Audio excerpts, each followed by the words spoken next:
네, 어떤 사람이 꿈속에서 흰 옷을 입고 천국에 올라갔다고 합니다. 성경 말씀대로 너무나 아름답고 좋은 천국에 예수님의 인도를 받아 이곳저곳을 구경하다가 천국 문에 도달하게 되었다고 합니다. 예수님은 천국의 문을 열고 들어가기 직전에 그 빛을 보라고 했습니다. 그러자 그 빛을 보니까 놀랍게도 그 빛에는 그 사람이 옛날에 살던 그 세상이 환히 보였다고 합니다.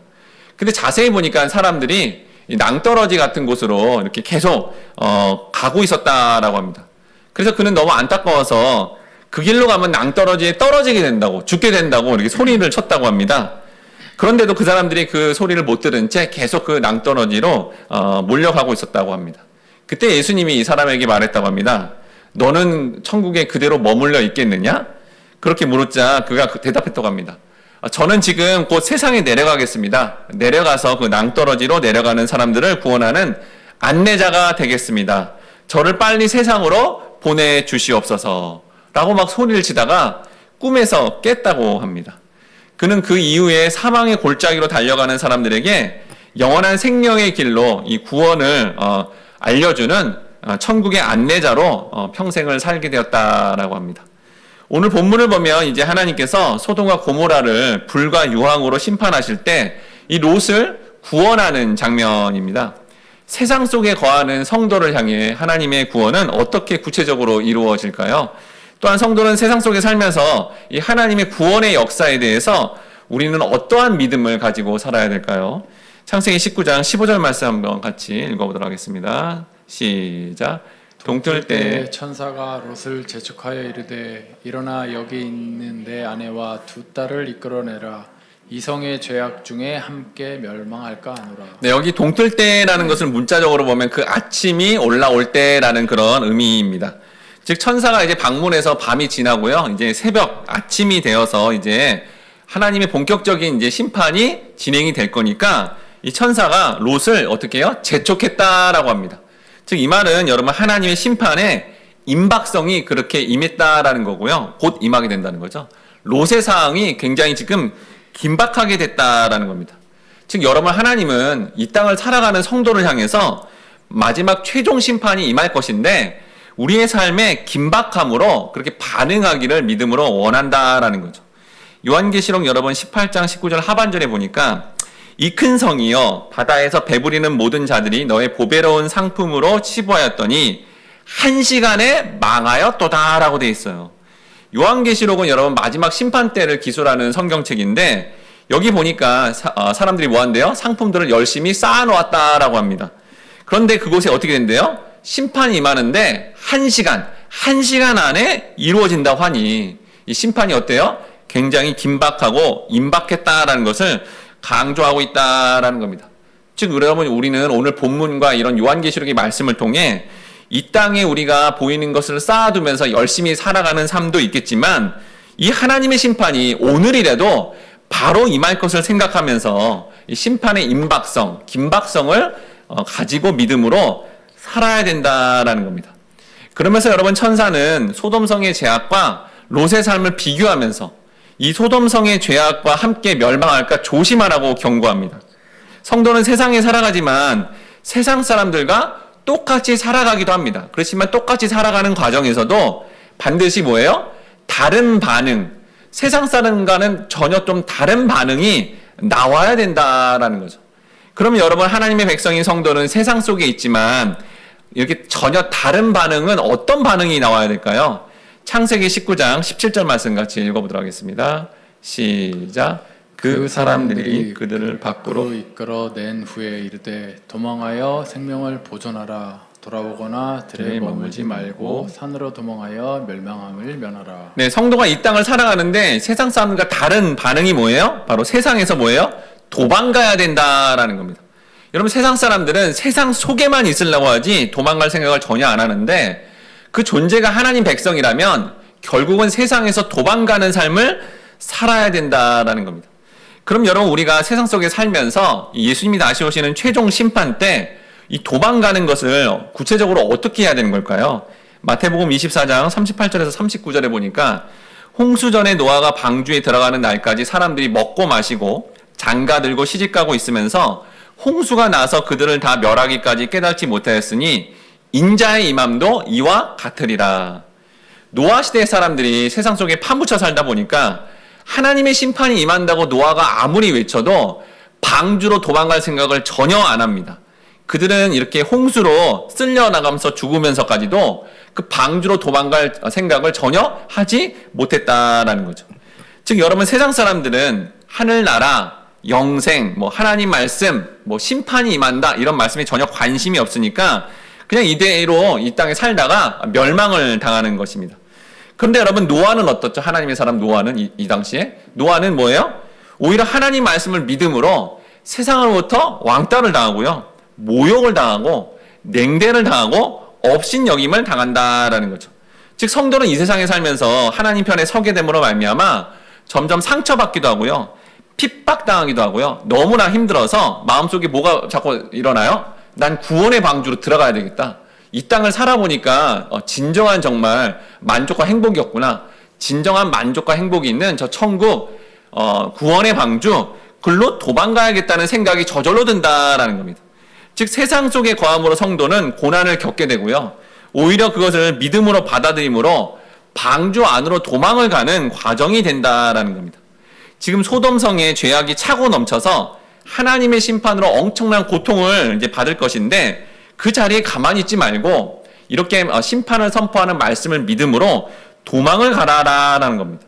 그것이 바로 성도에게 있어 세상에서 도망가는 과정이 되고 그게 멸망을 면하며 구원을 받게 되는 과정이 된다라고 말씀하고 있다는 겁니다.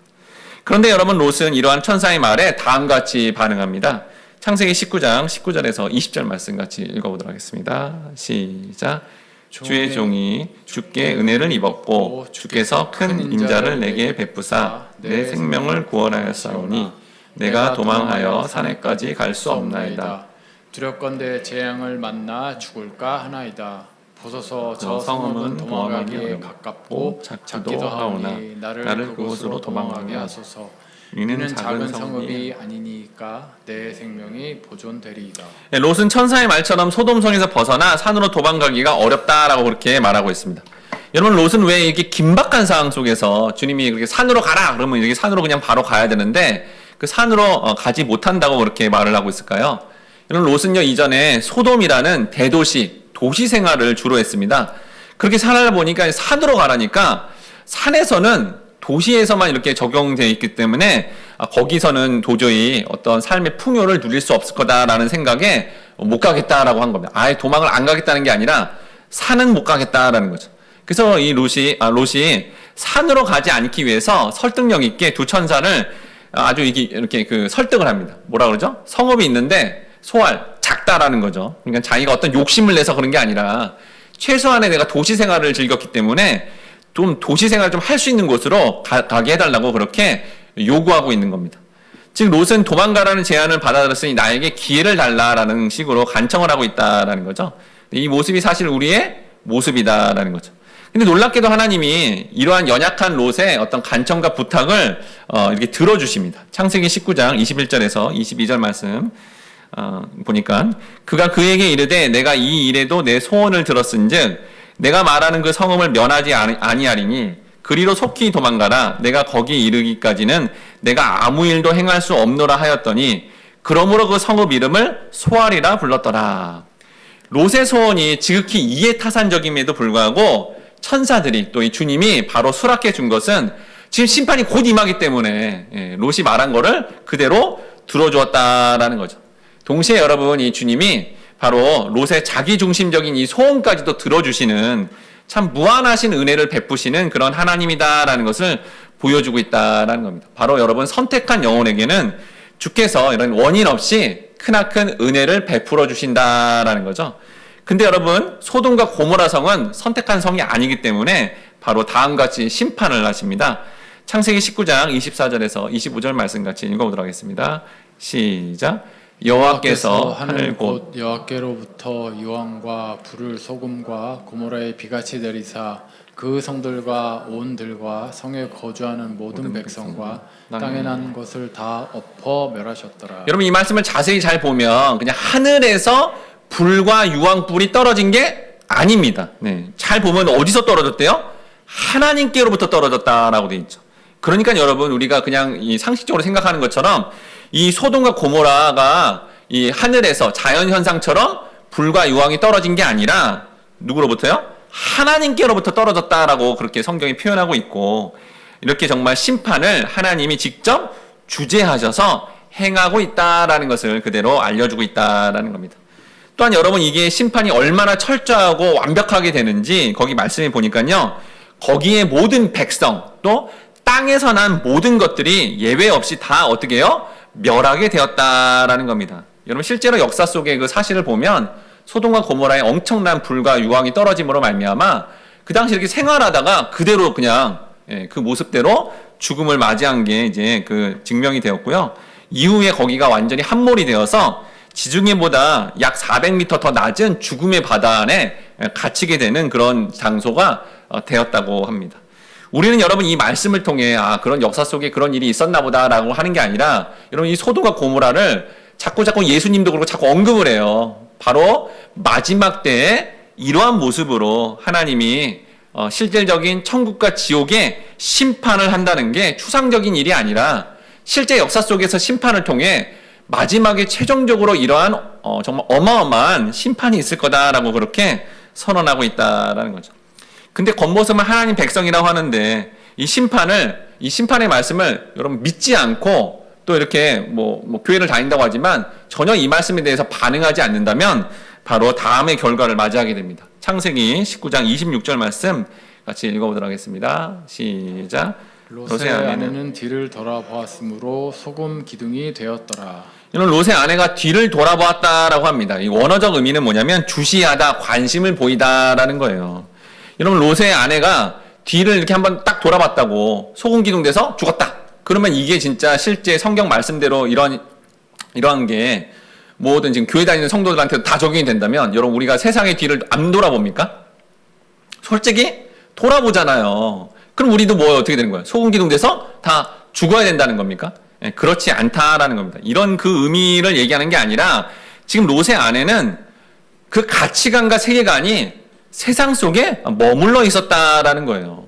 또한 여러분 천사들이 그냥 자기의 말을 한 게 아니라 하나님의 말씀을 대언한 거잖아요. 뒤를 돌아보지 말라라고 했죠. 하나님 말씀이잖아요. 근데 그 말씀을 어떻게 해요? 받아들이지 않았다는 거죠. 그런 게 뭐예요? 그 소돔성에 향한 하나님의 심판의 말씀을 의심하고 믿지 않았다라는 겁니다. 그러니까 이 믿음에 대한 거지 잠깐 뒤를 돌아봤다고 죽음의 문제에 대한 얘기가 아니다라는 거예요. 그러니까 여러분 정황상 이 롯과 그의 딸들은 어떻게 됐어요? 롯이 말한 소알성에 들어갔습니다. 근데 이제 롯의 아내는 어떻게 된 거예요? 안 들어갔어요. 거기를 안 들어갔죠. 그럼 여러분 희한하죠? 지금 롯과 딸들은 들어가는데 왜 어머니에 해당되는 또 이 아내에 해당되는 이 아내는 왜 안 들어갔을까요? 왜? 그리고 또 뒤를 돌아봐서 그렇게 소금 기둥이 되었을까요? 여러분 이게 정말 참 신비로운 말씀인데, 자, 롯 그 전에 어떤 일이 있었죠? 네, 손님이 왔잖아요. 그래서 손님이 와서 그거를 이렇게 손님을 어떻게 대변하고 좀 살려보려고 나갔다가 거기 소돔성에 있는 사람들한테 어떻게 했죠? 죽을 뻔했습니다. 네. 맞아서 죽던지 하여튼 죽을 뻔했죠. 네, 그런 상황이 있었고 또 그 딸들도 롯이 잘못 말해가지고 그들한테 겁탈당하거나 죽을 뻔했어요 정말. 근데 그때 누가 구원했죠? 천사들이 구원했죠. 네. 그러니까 롯이나 롯의 딸들은 죽을 뻔했는데 천사들이 강권적으로 구원을 한 거예요. 그러니까 죽었다가 살아난 거죠 사실은. 죽을 뻔했는데 겨우 살아난 거예요. 그러니까 얼마나 그 마음에 긴박함이 있겠습니까? 그런 가운데 천사들이 뒤를 돌아보지 마라 그랬더니 안 돌아본 거죠. 근데 그 상황에서 여러분 놀랍게도 롯의 아내는 그런 긴박함이 없었어요. 그 자리에 있었는지 없었는지 거기 기술이 또 안 돼 있고. 그러니까 긴박함이 없는 그런 롯의 아내는 천사가 뒤를 돌아보지 말아라 말을 했더니 그런 긴박감 속에 받는 말씀이 아니어서 그런지 그냥 가볍게 여기고 순종하지 않는 모습으로 그렇게 반응을 했다라는 겁니다. 이런 거에 대해서 이제 누가복음 17장 32절에서 예수님이 이렇게 말씀합니다. 롯의 처를 기억하라. 우리가 여러분 롯의 처를 통해 무엇을 기억해야 될까요? 바로 소돔성의 멸망과 롯의 처가 소금 기둥이 된 게 갑작스럽게 그렇게 되었다라는 거예요. 지금 예수님이 일관되게 얘기하시는 게 뭐냐면 심판은 내가 너희들한테 말해준다고 미리 대비할 수 있는 게 아니라 일상생활에서 언제든지 갑자기 주어질 수 있으니 일상에서 매일매일 하나님을 믿는 믿음으로 살아야 된다라고 그렇게 말씀하고 있다라는 겁니다. 근데 여러분 솔직히 우리도 롯의 아내처럼 그렇게 살고 있지 않나요? 여러분 성경이 이런 어떤 심판의 말씀을 얘기해도 우리도 이걸 가볍게 여기고 소돔 사람들이나 이 롯의 처처럼 세상에 매일 관심을 두고 살아가지 않나요? 여기서 롯의 아내가 여러분 심판을 받아 소금 기둥이 된 것, 특히 소돔성이 불로 심판을 완전하게 받게 된 것은 이 최종 마지막 심판에 대한 예시, 어떤 그런 걸로 보여주고 있다라는 겁니다. 여러분 하나님은요 노아 시대 때 아까 말씀드린 대로 물로 심판하셨죠. 그리고 나서 약속을 줬어요. 무지개를 주면서 어떻게 한대요? 물로는 다시 심판하지 않으시겠다라고 했습니다. 그러면 이제 물 심판이 없는 줄 알잖아요. 그러면 심판이 없나라고 생각하지만 근데 뭐라고 그랬냐면 또 최종적인 심판은 물이 아니라 불로 심판한다라고 말씀했습니다. 요한계시록 18장 8절 말씀 같이 읽어보도록 하겠습니다. 시작. 그러므로 하루 동안에 그 재앙들이 이르리니 곧 사망과 애통함과 흉년이라. 그가 또한 불에 살라지리니 그를 심판하시는 주 하나님은 강하신 자이심이니라. 자, 하나님이 요한계시록에서 이 마지막 때에 어떻게 심판하겠대요? 불로 사르리라. 불로 심판하시겠다라고 분명히 말씀했다라는 거예요. 무시무시하죠? 불로 심판하나? 그래서 어떤 사람들은 이게 막 불이니까 핵폭탄이 터질 거다. 막 이렇게 생각을 하죠. 그럼 여러분 정말 최종적으로 이 마지막 때 하나님이 불로 심판한다라는 이 말씀은 무엇을 의미할까요? 여러분 열왕기하 1장에 보면 그 유명한 엘리야 선지자가 나오는 장면이 나옵니다. 거기 엘리야 선지자가 있었는데 그 당시 누가 왕이었냐면 아하시아 왕이 있었어요. 근데 이 아하시아 왕이 이게 난간에서 내려오다가 이 발을 헛디뎌가지고 이제 그 다리를 다치게 됩니다. 근데 이 다리를 다친 거를 이제 하나님 앞에 나가서 고쳐주세요. 이거 언제 나을까? 이렇게 묻지 않고 그때 바알세붑이라는 우상에게 가서 이 지금 다친 게 낫는지 안 낫는지를 그렇게 우상을 이제 그 의지하고 섬기게 돼요. 그러니까 이제 엘리야가 아니 이스라엘에 하나님이 없느냐? 왜 그 다친 거를 왕이 그럼 우상한테 묻느냐라고 이렇게 막 경책을 합니다. 막 질책을 한 거죠. 그러자 왕이 아니 그 엘리야라는 놈이 도대체 누군데 나한테 그렇게 그렇게 막 경책을 하고 나한테 막 반발해? 야, 걔 좀 데려와봐. 이렇게 명령을 합니다. 그래서 50명을 다루는 그 부장, 이 장수와 그 50명이 이제 엘리야를 연행해서 데려가려고 이제 갑니다. 그러자 이제 엘리야가 그 50부장과 그 군사들한테 이렇게 말합니다. 만일 내가 진짜 하나님의 사람이면, 내가 하나님의 정말 선지자이면 하늘에서 불이 내려질 거다. 라고 그렇게 선언을 해요.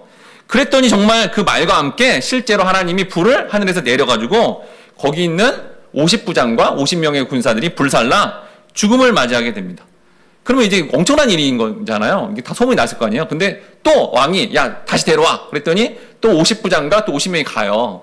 근데 그 50부장이 또 똑같이 갑니다. 그랬더니 엘리야가 뭐래요? 내가 하나님의 사람이라면 불이 떨어질 거야. 그랬더니 또 떨어진 거예요. 지금 뭐예요? 102명이 죽은 거죠. 그러니까 지금 두 번이 일어났으니까. 그래서 또 왕이 그래도 또 데려와 그렇게 명령합니다. 그러니까 이제 세 번째 50부장이 두 번 불살라진 거를 다 이미 경험하게 됐고 이제 본 거예요. 그러니까 이 두 번에 걸쳐서 일어난 이 하나님의 심판이죠. 이걸 보고 이 세 번째 간 50부장이 이제 잘못하면 자기와 또 자기 그 부하들이 다 죽겠구나라는 심정에 그 엘리야 앞에서 이렇게 반응을 하는데 이 반응이 우리가 마지막 때 하나님께 해야 되는 반응이다라는 거예요.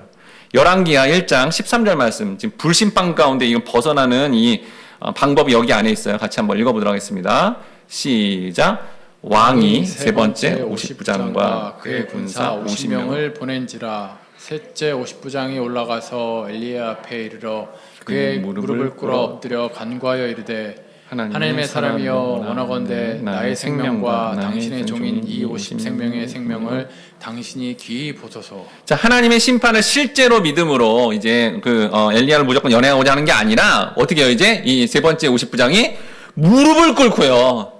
은혜와 긍휼을 구합니다. 진짜 이 심판 앞에, 이 불심판 앞에, 하나님 불심판 앞에 무시무시해서 이게 하나님을 경외하는 마음으로 주여 우리를 용서하시고 주여 우리를 살려달라고 그렇게 간구한 거죠. 그럴 때 어떻게 됩니까? 그들에게 불이 내려오지 않고 구원을 받는 놀라운 경험을 하게 되었다라는 겁니다. 여러분 구약에 있던 이런 일들은 지금 소돔 고모라 이것뿐만 아니라 이 지금 엘리야 앞에 나온 59장 이 일도 다 그림처럼 보여주고 있다라는 거죠. 뭘 여기서 영적인 교훈이 뭐예요? 불이 여러분 언제 내려와요? 하나님의 사람이 하나님의 말씀을 선포하니까 불이 임했죠. 예. 천사가 하나님의 말씀을 선포하니까 불이 임했죠. 그러니까 이 불이 뭐라는 거예요? 말씀에 근거한 심판을 의미한다라는 겁니다. 이걸 여러분 베드로 사도가 다음과 같이 말씀했는데 이 말씀 안에 영적인 아주 중요한 원리가 있죠. 베드로후서 3장 7절에 보니까 보세요. 이제 하늘과 땅은 그 동일한 말씀으로 뭐예요? 불사르기 위하여 보호하신 바 되어 경건하지 아니한 사람들의 심판과 멸망의 날까지 보전하여 주신 것이니라. 여러분 하나님의 말씀이죠. 그러니까 이 땅은 여러분 하늘과 땅, 전 세계 모든 땅들은 하나님이 어떻게 해요? 말씀으로 불사른다. 즉 뭐예요? 말씀으로 심판하기 위해서 잠깐 유보해 놓았다는 거예요. 그날이 되면 하나님이 때가 되면 반드시 하나님 말씀대로 이렇게 반응하지 않는 롯의 철을 비롯해서 거기 소돔 사람들 하나님 말씀대로 반응하지 않는 자들은 마치 불에 타는 고통처럼 지옥 가는 그런 엄청난 심판이 있게 된다라는 거죠. 근데 이 말씀을 진짜 믿게 되면 심판이 올까? 막 이렇게 의심이 아니라 이 말씀 믿습니다 하고 아까 세 번째 59장과 그 군사들처럼 납작 엎드려서 주여 이 말씀을 믿습니다. 우리를 불쌍히 여겨주세요 라고 하는 그런 반응이 나오면 그 반응 앞에서 구별된 성도의 모습이죠. 놀랍게도 하나님 앞에 구원을 받는 놀라운 역사가 일어나게 된다라는 겁니다. 그럼 여러분 하나님은 세상 속에 헤매이는 그 영혼을 무엇에 근거해서 그렇게 구원을 하실까요? 창세기 19장 27절 29절 말씀 같이 읽어보도록 하겠습니다. 시작. 아브라함이 그 아침에 일찍 일어나 여호와 앞에 서 있던 곳에 이르러 하나님이 그 지역의 성을 멸하실 때 곧 롯이 거주하는 성을 엎으실 때 하나님이 아브라함을 생각하사 롯을 그 엎으시는 중에서 내보내셨더라. 네, 롯이 여러분 도망을 가고 또 소돔성에 이렇게 철저한 어떤 불심판이 임하는 것들이 이렇게 보여주는 가운데 성경이 갑자기 누구를 등장시켜요? 아브라함의 모습을 보여줍니다. 자, 아브라함이 어디 있대요? 아브라함이 새벽 일찍 일어나서 하나님 앞에 있었던 장소, 뭐예요? 기도하는 장소, 예배하는 장소로 나아갔다라는 거죠.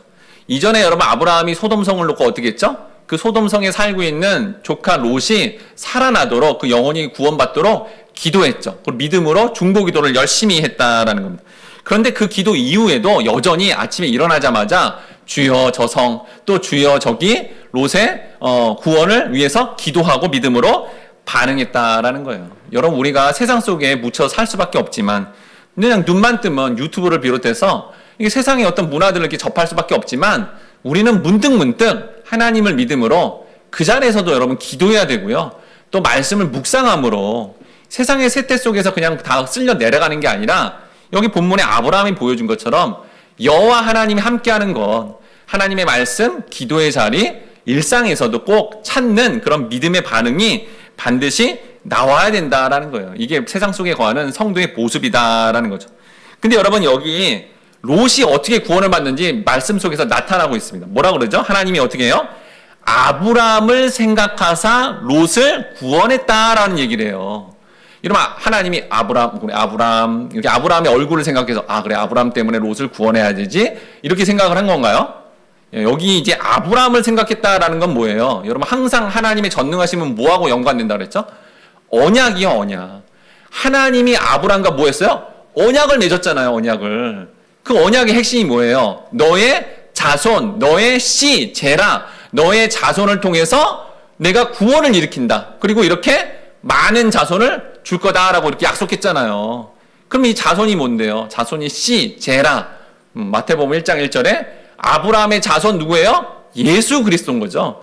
그러니까 아브라함을 생각했다는 게 아브라함의 그 언약을 말하는 거고 아브라함의 언약은 아브라함의 자손을 말하는 거고 그 자손을 일부러 단수로 써서 바로 예수 그리스도를 통해서 롯이 구원을 받았다라는 것을 여기서 말씀하고 있다는 겁니다. 이런 구약이든 신약이든 주 예수 그리스도와 연관이 될 때만 전적으로 구원이 일어난다라는 것을 말씀하고 있는 거죠.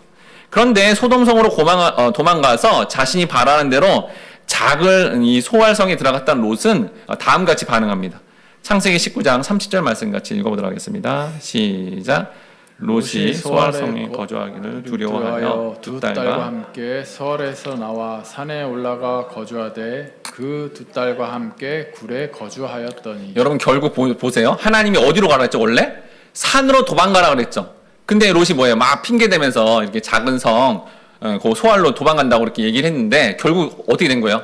반드시 하나님 말씀하시면 그곳으로 갈 수밖에 없다라는 것을 여기서 보여주고 있다라는 겁니다.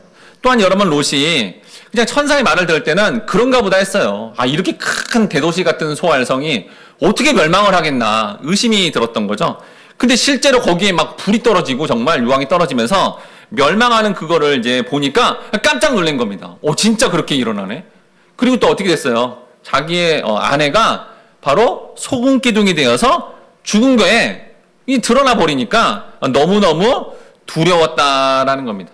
이제 자신에게도 언제 자기의 아내처럼 또 같이 살았던 그런 소돔성의 사람들처럼 나에게도 큰 화가 미치겠구나라는 걱정과 염려가 많이 들었다라는 거죠. 그러자 이제 생각을 했죠. 아, 괜히 제안했네. 이 소알성에 괜히 원래 하나님이 말씀하신 대로 산으로 가야 되는구나. 여기 소알성에 있다가는 똑같이 심판을 당하겠다라는 그런 염려 근심이 들어서 이제 산으로 올라가게 되었다라는 거죠. 근데 여러분 그 산의 굴에서 롯과 바로 그 둘 딸이 근친상간을 통해 또 다른 범죄를 일으킵니다. 이는 이스라엘의 민족의 장차 적대 민족이 되는 모압과 암몬 족속의 출현의 배경이 되었다라는 거예요. 여러분 롯의 삶을 보세요. 시간이 가면 갈수록 점점 악이 더 커지고요. 안 좋은 결과가 주어집니다. 자신의 뜻대로 소알성에서 그냥 소돔성 같진 않지만 그냥 자기 나름대로 그냥 좀 작게 거기서 좀 도시 문명을 누리면서 살려는 계획이 완전히 무너졌습니다. 자신의 선택으로 인해서 딸들도 그러한 가치관을 그대로 받아들이자 아비를 통해서 자녀를 낳아 당시 고대 여인들이 바라는 부와 명예를 얻고 싶어서 바로 아기 낳는 수단으로 자기 아버지를 사용하는 절대로 저지르지 않아야 되는 죄악을 저질렀다라는 거예요. 본문에 여러분 롯을 보면 전혀 소망이 없다라는 거예요. 근데 이 모습이 지금 누구의 모습이에요? 바로 우리의 모습이다라는 거예요. 세상 속에 거함으로 세상의 유혹을 받아 그냥 이렇게 세상 사람이나 성도나 별로 구분이 잘 안 가는 거예요. 전부 죄악이 되는 거죠. 그리고 죄악에 영향을 받은 주변의 사람들이 더 비참함을 겪을 수밖에 없는 이 안타까운 현실 속에 여러분 성도는 어떤 구원의 소망을 가져야 될까요? 이제 마지막에 아주 중요한 이 하나님의 놀라운 세상 속에 거하는 성도를 향한 구원의 모습이 나타납니다. 창세기 19장 16절 참 개인적으로도 이 말씀이 큰 소망이 되었는데요. 같이 한번 마지막으로 읽어보도록 하겠습니다. 시작. 그러나 롯이 지체하매 그 사람들이 롯의 손과 그 아내의 손과 두 딸의 손을 잡아 인도하여 성 밖으로 두니 여호와께서 그에게 자비를 더하심이더라. 여러분 하나님의 심판이 곧 임해요. 근데 롯이 어떻게 한다고요? 계속 지체를 합니다. 지체를 해요. 왜요? 그 소돔성에 들어가서 판사 위치가 됐거든요. 그 소돔성에서 자신의 어떤 개인과 가정의 꿈을 이루고자 그렇게 열심히 추구했던 그런 정말 그 장소였는데 그 소돔성이 한순간에 잿더미로 변하는 것을 받아들일 수가 없는 것입니다. 또 나름 하나님의 사람이라 해서 자신의 집에 손님이 왔어요. 그래서 이 손님을 좀 살려보려고 나갔다가 죽을 뻔한 거예요. 또한 이제 자신의 딸들을 이제 어떤 이렇게 좀 내어준다고 말실수를 하는 바람에 오히려 딸들에게 도구 취급을 당한 것입니다. 또 어찌어찌해서 이게 나왔는데 자기 아내는 어떻게 해요? 소금 기둥이 되어서 죽게 되고 실제로 소돔과 고모라가 불에 타서 멸망당하는 걸 보면서 나는 내 삶에 이제 아무런 소망이 없어. 난 완전히 절망이야. 라는 그런 반응을 할 수밖에 없는 삶이 되었다라는 거죠. 이런 마찬가지로 세상 속의 성도도 자신의 뜻대로 어떤 계획을 세웠는데 그게 잘 안 이루어지는 것을 롯처럼 경험하게 됩니다. 가장 가까운 관계 속에 뭔가 좀 잘해보려고 말하고 행동했는데 오해를 사고 관계가 멀어지며 관계 파괴를 경험하게 됩니다. 마음이 너무 힘들어서 낙담이 되고 전혀 소망을 가질 수 없는 그런 상황이 돼버렸다는 거예요. 근데 이런 상황에서 하나님이 어떻게 구원해요? 롯의 어떤 그렇게 의견을 묻는 것도 아니고 말씀에 뭐라고 돼 있어? 그 손을 어떻게 해요? 강제로 잡아 인도하셨다라는 거예요. 여러분 이 하나님의 구원하심이 성도의 구원하심이 하나님의 주권적인 의지이자 강권적인 역사를 통해 일어났다라는 겁니다. 선택받은 성도가 세상 속에 유혹을 받아 반복적인 죄를 저질러도 자신이 하는 말과 행동으로 인해서 뭔가가 잘못되어도 그 일로 주변의 사람들이 더 힘들어지고 엄청나게 어려운 상황이 되어도 그 자리에서 그 성도가 이러한 하나님의 말씀을 믿으면 놀랍게도 하나님의 개입하심을 통해 구원을 받는다라는 겁니다. 여러분, 만약에 우리가 말을 잘하고 행동을 잘하고 뭔가 성공하고 잘하는 모습으로만 구원을 받는다. 여러분, 타 종교들이 대부분 그래요. 종교적인 열심을 통해서 자기가 열반에 이르고 구원을 받는다 얘기하잖아요. 대부분. 기독교 외의 타 종교들은 어떤 개인적인 열심을 막 해야 됩니다. 그 신적 존재 앞에. 그렇게 해야 구원을 받는다라고 생각하면 어떻게 되죠? 매일매일이 두렵죠. 여러분, 인간은 자기 자신을 잘 압니다. 아무리 착한 일을 하려고 해도 그 안에 허점과 더 큰 죄악이 있는 거예요. 여러분, 롯이 아까 착하게 좀 뭔가 도움을 주고자, 손님들을 도움을 주고자 했는데 어떻게 해요? 딸들을 그냥 이렇게 내어주는 잘못된 일을 하잖아요. 결국 엉뚱한 실수와 악을 저지를 수밖에 없고 가까운 관계 가운데 이렇게 더 큰 상처와 힘든 상황을 내놓을 수밖에 없는 롯이 우리의 모습이죠. 아무리 우리는 착한 일을 하려고 해도 그 안에 나타나는 말과 행동으로 말미암아 더 큰 이런 어떤 상처와 아픔을 겪을 수밖에 없다는 겁니다. 그런데 하나님은 그 과정 가운데 그 존재가 선한 말을 했기 때문에, 선한 행동을 했기 때문에 구원을 하는 게 아니라 마지막 결론처럼 뭐래요? 아무 이유 없이 자비를 베푸심으로 말미암아 우리의 손을 붙잡으시고 인도하심으로 반드시 구원하신다라는 겁니다. 여러분, 이 말씀을 우리가 믿는다면 우리의 구원이 우리의 행위의 어떤 잘함을 통해 있는 게 아니라 전적으로 그 구원하심이 하나님과 어린 양께 있구나. 그 앞에 납작 엎드리기만 하면 하나님이 하나님의 때에 우리를 구원하시는구나 라는 이 말씀을 여러분 믿음으로 말미암아 삶의 소망을 가지고 우리가 내어놓을 게 없기 때문에 더욱더 하나님을 찬양하고 경배해야 되겠습니다. 우리 이 시간에 설교 주제 찬양인 우리 보좌 앞에 모였네 함께 찬양하면서 우리의 구원하심이 우리에게 있지 않고 오직 하나님과 예수님께 있음을 믿음으로 고백하며 나아가도록 하겠습니다.